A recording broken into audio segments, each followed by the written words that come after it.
I den her video vil jeg vise et lille smart værktøj, der hedder Video Notes, som er en applikation, man kan bruge til at tage notater til videoer, som man for eksempel kan hente fra YouTube.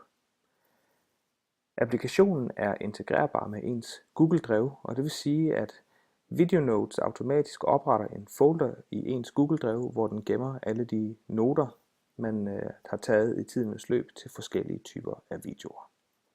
Når man har logget ind i Video Notes, er der to sider, man kan koncentrere sig om.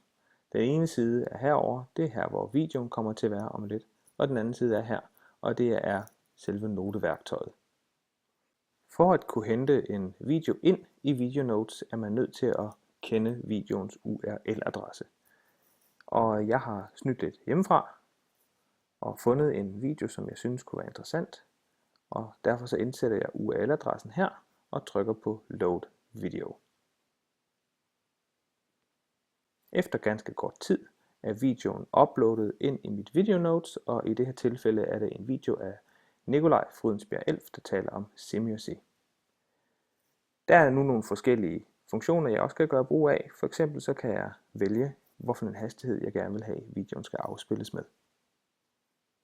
Og så kan jeg selvfølgelig bruge alle de funktionaliteter, jeg også normalt vil kunne, når jeg ser en YouTube-video som fuld skærm og ændre kvaliteten af opløsningen på den video, som jeg er i gang med at se.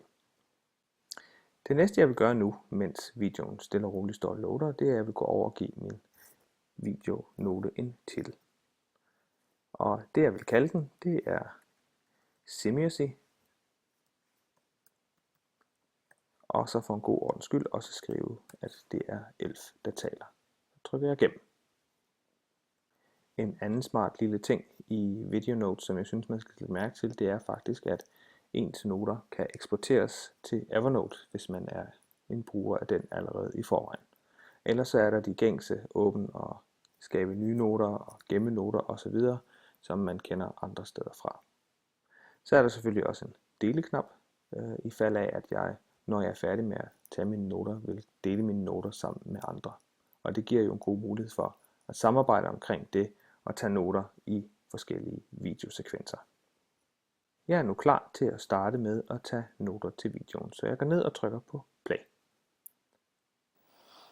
Det der er min overskrift, det er jo Simiosy, hvorfor, hvad, hvordan.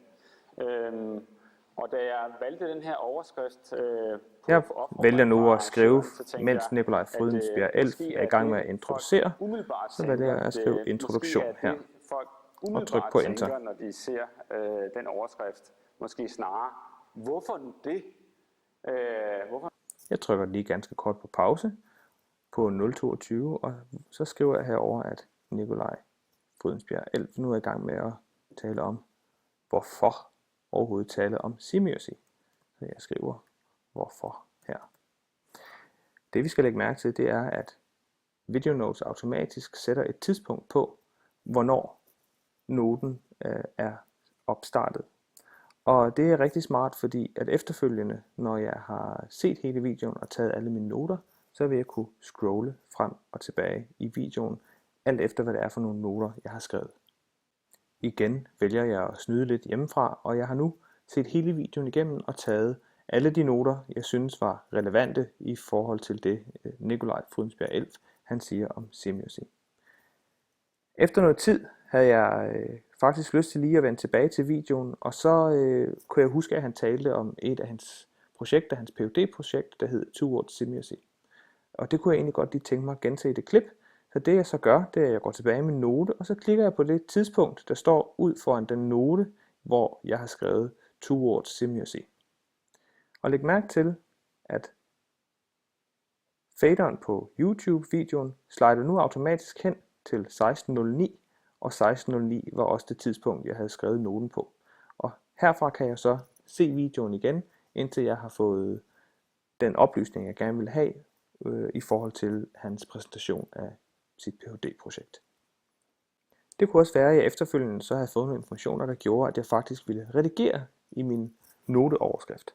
Og det gør jeg ved bare at klikke på teksten ud foran tidspunktet, hvor jeg har skrevet min note, og så tilføjer jeg en ekstra lille note, fordi Det handler nemlig om et udvidet literacy-begreb i dansk. Så kunne jeg godt tænke mig at se, hvad det er for en model om multimodal mediepædagogik i danskfaget, han fremlægger. Og igen så klikker jeg ude i den gule bjælke på det bestemte tidspunkt. Faderen slider hen til der, hvor den skal være, og jeg kan se videoen derfra.